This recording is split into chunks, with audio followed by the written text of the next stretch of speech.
Ruby's story. Ivan, tell me another joke, please, Ruby begs after the 2 o'clock show. I think I may have run out of jokes, I admit. A story then, Ruby says. Aunt Stella's sleeping, and there's nothing to do. I tap my chin. I'm trying hard to think, but when I gaze up at the food court skylight, I'm mesmerized by the elephant-colored clouds galloping past. Ruby taps her foot impatiently. I know! I'll tell you a story, she says.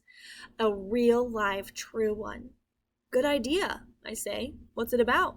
It's about me. Ruby lowers her voice. It's about me and how I fell into a hole. A big hole. Humans dug it. Bob pricks his ears and joins me by the window. I always enjoy a good digging story, he says. It was a big hole full of water near a village, Ruby says. I don't know why humans made it.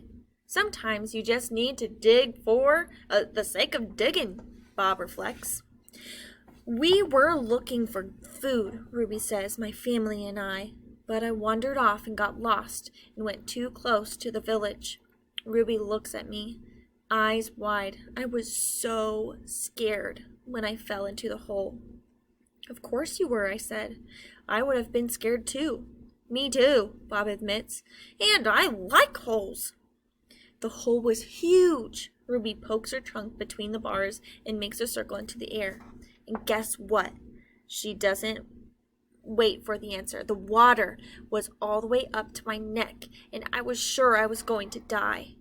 I shuddered. What happened then? I'll tell you what happened, Bob says darkly.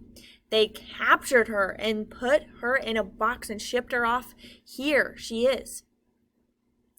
Just like they did with Stella. He paused to scratch an ear. Humans, rats have bigger hearts. Roaches have kinder souls. Flies have... No, Bob, Ruby interrupts. You're wrong. These humans helped me. When they saw I was trapped, they grabbed ropes and they made loops around my neck and my tummy. The whole entire village helped, even little kids and grandmas and grandpas, and they all pulled and... Ruby stopped. Her lashes went wet. I know she must be remembering all this terrible feeling from that day. And they saved me, she finishes in a whisper. Bob blinks.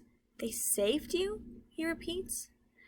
When I was finally out, everyone cheered, Ruby says. And the children fed me fruit. And then all those humans led me back to my family. I took the whole day to find them. No way, Bob says, still doubtful. It's true, Ruby says, every word. Of course it's true, I say. I've heard some rescue stories like that before. It's Stella's voice. She sounds weary. Slowly she makes her way over to Ruby. Humans can surprise you sometimes, an unpredictable species, Homo sapiens. Bob still looks unconvinced. But Ruby's here now, he points out. If humans are so well, who did that to her? I send Bob a grumpy look. Sometimes he doesn't know when to keep quiet. Ruby swallows, and I'm afraid she's going to cry. But when she speaks, her voice was strong. Bad humans killed my family, and bad humans sent me here. But that day in the hole, it was humans who saved me. Ruby leans her head on Stella's shoulder. Those humans were good.